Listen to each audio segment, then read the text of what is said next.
Di sini aku bakal jelasin buah-buahan yang aku makan, aku konsumsi, dan juga sayur-sayuran yang aku konsumsi. Pastikan kalian nonton video sampai selesai, bantu subscribe, like, comment, dan share.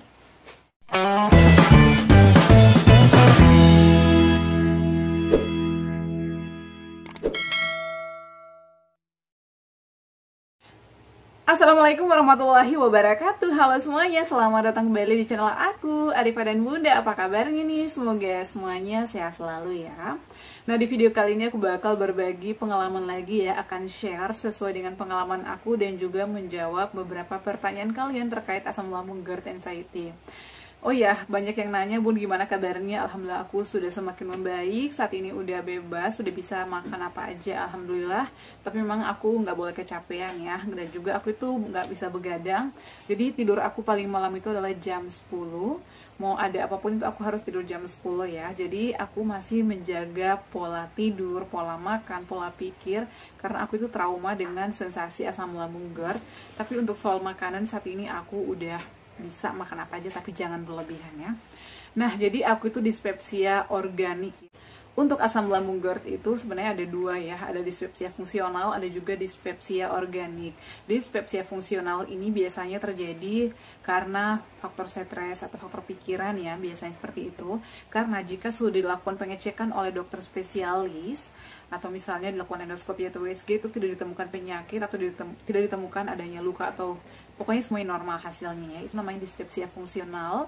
Tapi kalau misalnya dispepsia organik, selalu dilakukan pemeriksaan oleh dokter spesialis, itu nanti bakal ditemukan adanya luka, tukak, ataupun mungkin ada batu dan lain sebagainya, itu namanya dispepsia organik. Dan hasil endoskopi aku pada saat itu adalah aku ada radang, gastritis, dan aku psikosomatis ya, anxiety. Jadi memang aku itu orangnya baperan, apa-apa dipikirin, apa-apa cemas, apa-apa takut. Jadi aku itu ada serangan panik attack ya, banyak banget ketakutan-ketakutan yang aku alami. Kadang aku sulit tidur ya, dengar kabar apa aja takut, selalu aku hubung-hubungkan dengan penyakit aku. Apalagi dulu aku tuh sering googling. Jadi hal-hal itu adalah kita harus menghindari mencari informasi sesuatu yang belum tentu terjadi sama kita. Biasanya dikit-dikit aku searching, aduh kalau sakit, misalnya sakit perut bagian kiri apa ya, sakit dada apa itu. Jadi makin panik ya, makin banyak sensasi, makin parno pikiran kita. Jadi kalau bisa hindari hal-hal tersebut. Nah, di video kali ini aku bakal share menu-menu apa aja sih yang aku makan ya, karena banyak banget yang nanya, Bun, buah-buahan dan sayurannya apa aja. Di sini aku bakal share lagi sayur-sayuran yang aman ya buat aku dan juga buah-buahan. Jadi sebenarnya sudah ada videonya ya sebelumnya, tapi karena masih banyak yang nanya, mungkin pendatang baru, terima kasih yang udah subscribe, dan juga buat kalian yang bergabung jangan lupa di subscribe ya, agar aku makin semangat buat videonya. Di sini aku bakal share lagi makanan-makanan aku ya, untuk terutama buah-buahan dan sayur-sayuran. Kalian wajib banget simak. Nah, pertama aku bakal bahas sayur-sayuran terlebih dahulu karena ini yang paling banyak ya.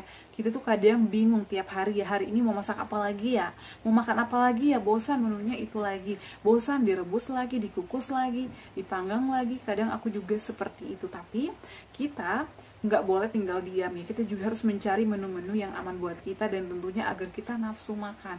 Jadi kita nggak gampang lemas karena harus ada gizi, ada nutrisi, ada protein, ada mineral yang masuk ke dalam tubuh kita. Makanya aku selalu menyarankan, tolong kenali menu-menu atau makanan-makanan apa saja yang cocok di lambung kalian. Karena makanan itu juga cocok-cocokan. Cocok sama aku belum tentu cocok sama kalian. Nah, yang pertama sayuran ya. Sayuran yang cocok sama aku itu pertama itu adalah wortel. Biasanya nih kalau misalnya nggak ada sayuran apapun di kulkas atau di rumah, aku tuh yang penting ada wortel. Wortel aku iris tipis-tipis, kemudian aku rebus, kadang aku kuah bening. Setelah itu aku cuman kasih daun salam atau misalnya kasih lengkuas dan juga kasih garam sedikit.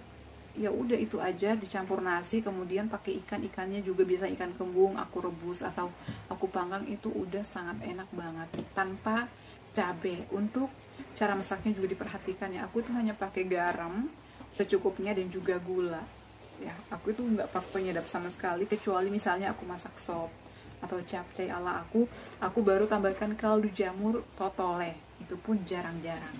Jadi yang pertama itu ada wortel, kemudian aku cocok sama bayam. Biasanya wortel ini aku bening sama bayam, tapi kalau misalnya aku lagi bosan, aku bayamnya direbus aja, aku rebus atau dikukus, kemudian aku cemilin ya. Jadi aku makan nasi nggak usah pakai kuah, kayak sayur rebus gitu loh.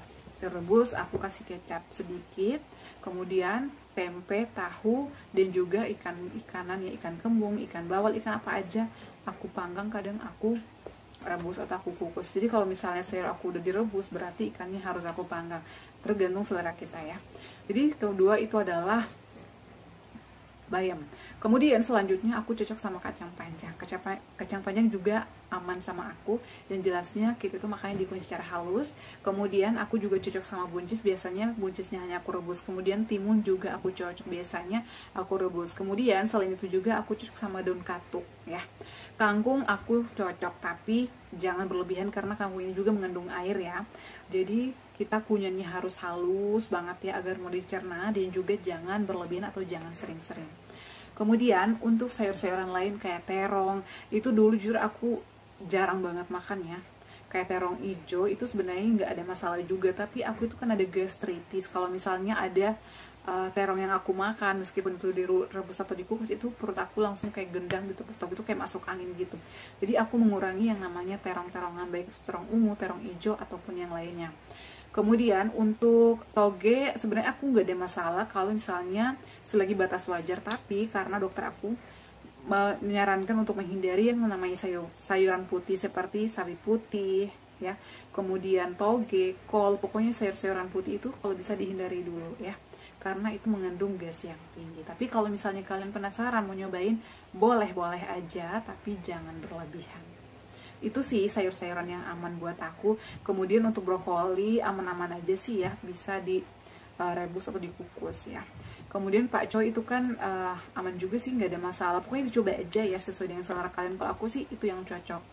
Kemudian untuk buah-buahan yang aman buat kita itu juga gampang-gampang susah, sesuai dengan lambung kita menerima nggak ya, karena buah ini kan banyak ya. Bun, boleh makan buah ini nggak? Aku tuh buah-buahan yang cocok pertama adalah pepaya, bagus untuk pencernaan. Jadi kalau misalnya aku makan buah pepaya, itu bisa melancarkan pencernaan, melancarkan BAB juga ya. Biasanya kan susah BAB, jadi kalau bisa makan pepaya, pokoknya tiap hari ada pepaya ya. Kemudian melon juga aku cocok banget kalau misalnya bosan dengan dimakan biasa aja, bisa ditambahkan Yakult ataupun yogurt, tapi jangan sering-sering. Kalau misalnya aku lagi suka BAB nih, aku tambahkan yogurt atau tambahkan Yakult, kemudian aku makan, jadi kayak salad gitu, tapi dipotongnya kecil-kecil aja ya. Nah kemudian selain melon, aku juga cocok sama kurma ini wajib banget, karena biasanya kalau aku lagi ngemil, seduh oatmeal, kalau nggak ada topping-topping yang lain, aku kasih topping itu adalah kurma. Kemudian untuk semangka aku cocok, tapi jangan berlebihan karena ini mengandung gas ya, banyak airnya. Selain semangka juga aku cocok sama buah naga. Kalau buah naga sih aman-aman aja, tapi juga jangan berlebihan. Biasanya aku buatin puding ya. Jadi untuk pisang juga aku cocok sama pisang kepo yang udah matang banget, atau pisang barangan, itu aman kok buat perut kita, pencernaan kita. Biasanya nih kalau pisang kepo aku itu seringnya direbus ya, atau dikukus, itu enak, atau aku buat kue. Biasanya kalau misalnya habis direbus atau dikukus, aku itu makan pagi buat ngemil aku di kantor maupun aku di rumah. Seperti itu sih ya teman-teman. Jadi itu adalah menu-menu yang sayur-sayuran dan buah-buahan ya. Kalian boleh catat atau mungkin boleh tanyakan dulu ke dokter kalian, cocok nggak aku makan buah ini, sayur ini. Biasanya sih aku juga minta pendapat sama dokter, karena yang mengetahui kondisi kita itu adalah hanya dokter yang merawat kita ya. Aku tuh bukan dokter, aku hanya share berdasarkan pengalaman pribadi aku. Jadi itu dia ya, kalau misalnya nanti ada yang kurang, aku ingat-ingat dulu karena udah sekitar 2 tahun yang lalu ya. Alhamdulillahnya saat ini aku udah normal. Mudah-mudahan kalian juga bisa sembuh total, bisa beraktivitas kembali, sembuh kembali seperti sedia kala ya. Oke, cukup sekian video kali ini, semoga bermanfaat ya. Terima kasih yang selalu setia menonton video-video aku, semoga lekas sembuh. Jangan lupa untuk terus dukung channel aku dengan cara like, comment, share, dan subscribe. Assalamualaikum warahmatullahi wabarakatuh. Sampai ketemu lagi di video-video aku selanjutnya. Bye!